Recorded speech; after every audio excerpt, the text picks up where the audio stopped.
సాటి మనుషులతో మాత్రం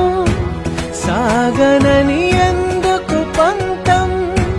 పూటకొక పేచి పడుతూ ఏం సాధిస్తామంటే ఏం చెబుతా ఎక్కిళ్ళే పెట్టి ఏడుస్తుంటే కష్టం పోతుందా కదా మరెందుకు గోలా అయ్యయ్యో పాపం అంటే ఏదో లాభం వస్తుందా వృధా